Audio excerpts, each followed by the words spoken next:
Hello बच्चों, let's see this question. Four points are such that line joining any two points is perpendicular to the line joining other two points. If 3 points out of these lie on the rectangular hyperbola, then fourth point will lie on. तो fourth point कहाँ पे लाई करेगा ये हमें बताना है. हमें क्या बताना है, फोर्थ पॉइंट कहाँ पे लाई करेगा. तो हम क्या करते हैं, एक बार पहले एक रफ डायग्राम बना लेते हैं. कि रेक्टेंगुलर हाइपरबोला को हमने X Y is equal to C square type का ले लिया है.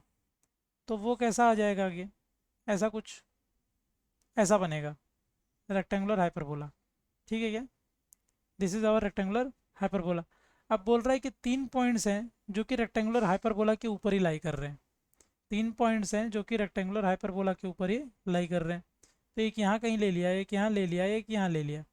तो बोल रहा है कि 4 पॉइंट्स है बेसिकली. तो 3 पॉइंट, उन 4 पॉइंट्स में से सपोज यहाँ कहीं है एक पॉइंट, इसको ए बी सी डी नाम दे दिया हमने, ए बी सी डी. तो बोल रहा है कि 3 पॉइंट्स को अगर हम ज्वाइन करेंगे, कोई भी 2 पॉइंट्स को ज्वाइन कर लो, कोई भी दो को ज्वाइन करेंगे, तो इन दोनों को अगर ज्वाइन कर रहे हैं और इन दोनों को ज्वाइन कर रहे हैं, तो ये आपस में क्या है, परपेंडिकुलर है. ठीक है, ये आपस में परपेंडिकुलर है. फिर उसके बाद इन दोनों को ज्वाइन किया और इन दोनों को ज्वाइन किया, इन दोनों को ज्वाइन किया और इन दोनों को ज्वाइन किया. ठीक है, तो क्या क्वेश्चन में देखा, line joining any two points is perpendicular to line joining another 2 points. तो इन दोनों को ज्वाइन किया और इन दोनों को ज्वाइन किया, तो इसका मतलब ये लाइंस भी आपस में क्या है, परपेंडिकुलर है आगे चल के, चाहे जहाँ भी मिले, लेकिन अल्टीमेटली परपेंडिकुलर ही होंगे, ऐसा कुछ. ठीक है, तो अगर किन्हीं भी 2 पॉइंट्स को उठा करके हम ज्वाइन कर रहे हैं और वो क्या परपेंडिकुलर है, तो इसका क्या मतलब हुआ, इसका क्या मतलब हुआ कि जो चौथा पॉइंट है, अगर हम लोग क्या कर रहे हैं, कोई भी 2 पॉइंट को उठा करके ज्वाइन कर रहे हैं, कोई भी 2 पॉइंट को उठा के ज्वाइन किया सपोज, तो ज्वाइन करने पर हो क्या रहा है, the points are such that one of the point is the orthocentre. तो अगर 3 पॉइंट को ज्वाइन कर दिया हमने, सपोज ये ए बी सी 3 को हमने ज्वाइन कर दिया है. ठीक है क्या, ए बी सी 3 को ज्वाइन कर दिया है, ए बी सी 3 को ज्वाइन कर दिया है. तो कोई भी दो को ज्वाइन करेंगे तो तीसरा क्या मतलब क्या होंगे, आपस में परपेंडिकुलर होंगे. तो ये दोनों आपस में परपेंडिकुलर होंगे, अगर अगर ये दोनों आपस में परपेंडिकुलर होंगे, ए बी और ए सी वाले पार्ट, तो इसका मतलब यहाँ से इसको ज्वाइन करेंगे तो ये इस पर परपेंडिकुलर ड्रॉप करेगा, यहाँ से इसको ज्वाइन करेंगे तो ये इस पर परपेंडिकुलर ड्रॉप होगा, फिर यहाँ से इस पर ज्वाइन करेंगे तो ये परपेंडिकुलर. अल्टीमेटली अल्टीमेटली जो फोर्थ पॉइंट होगा वो इस ट्रायंगल ए बी सी का ऑर्थो सेंटर होगा.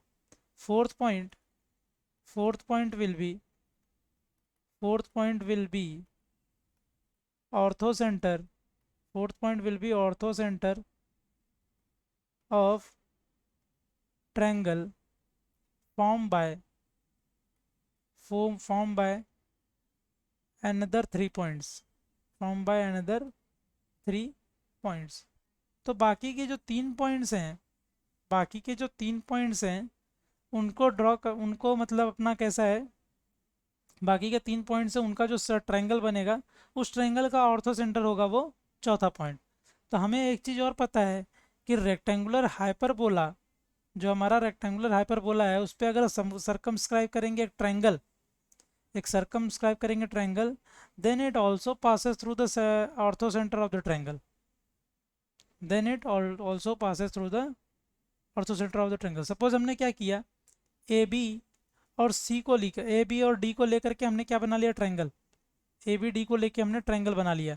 तो इस ट्रायंगल का ऑर्थो सेंटर कहाँ लाई करेगा, खुद इस हाइपरबोला के ऊपर, खुद इस रेक्टेंगुलर हाइपरबोला के ऊपर ही लाई करेगा वो ऑर्थो सेंटर. डेफिनेटली ऐसा ही होता है, ऑर्थो सेंटर के ऊपर ही लाई करता है. इस ये रेक्टेंगुलर हाइपरबोला की प्रॉपर्टी है कि अगर हमने कोई भी 3 पॉइंट को पकड़ के उसका सर्कल, उसका ट्रायंगल बना लिया, अगर हमने रेक्टेंगुलर हाइपरबोला के 3 पॉइंट्स को लेकर के उसका ट्रायंगल बना लिया, तो उस ट्रायंगल का ऑर्थो सेंटर भी कहाँ लाई करता है, सेम हाइपरबोला के ऊपर. तो इसका मतलब जो फोर्थ पॉइंट होगा वो कहाँ लाई करेगा, on the same hyperbola. So correct option is 1. I hope you understood it well. Best of luck.